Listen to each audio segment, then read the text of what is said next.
Hi, I'm Howard Riell, the host of the Real Truth radio show and the author of Real Truth Stay Angry and the Enoch Chronicles. If we want to understand what we're watching on the news these days, we need to look at a 2,000-year-old holy book called the Zohar, which talks about what will happen at the climax of human history. I quote, the Zohar says, "And the Ishmaelites," meaning the Arabs, the Muslim world, "shall rule the Holy Land, Israel, at the time when it is empty for a long time," meaning the 2,000 years since the Roman conquest and the exile of the Jewish people. "And they shall prevent the Israelites from returning to their homeland until that privilege of the Ishmaelites, the Arabs, will expire," which happened in 1948.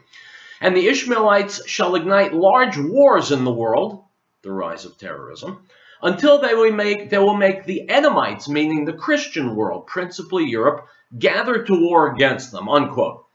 So what we're seeing today is that very same long prophesied war of Gog and Magog that everybody talks so much about, which the Zohar told us 20 centuries ago would be fought by the Arab world, today's Muslims, and the Christian or Western world.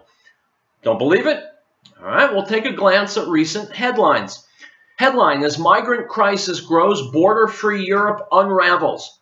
Headline: 35 million Muslim migrants may set sights on Europe. Headline: European nations shut borders, block bridges, halt trains. Headline: ISIS makes good on promise to infiltrate Europe. Headline: Christians murdered for their faith every 5 minutes by Muslim terrorists. Headline: O'Reilly, the Muslim invasion of the West. Headline: The Poles fear Islamic invasion.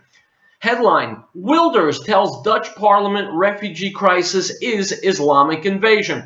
Headline: Eastern Europe, citizens rally against Muslim migrant invasion. There are some inevitable conclusions that we can and must draw. Number one, what we're seeing today is nothing less than an invasion of Europe by the Muslim world and the early stages of the war of Gog and Magog.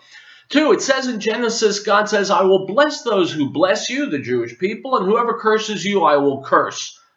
What we are seeing is justice being carried out now, as both the Arabs and the Christians are being punished by God for their millennia of persecution, torture, mass murder, and exile of the Jewish people. Three, we need to recognize that Islam is not a religion at all, but a death cult, as a great many former Muslims have admitted.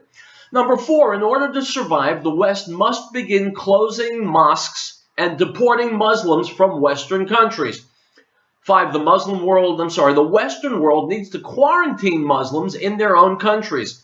Unless and until the Muslim world can contain its barbaric urges and wean itself off the horrors mandated in the Quran, it cannot be allowed to infect the civilized world. Number six, last but not least, Iran must be militarily and ruthlessly rendered incapable of waging anything more serious than a pillow fight. If America and the world fail to do these things, then we are inviting the final apocalyptic war of Gog and Magog, which will bring the entire world to its knees.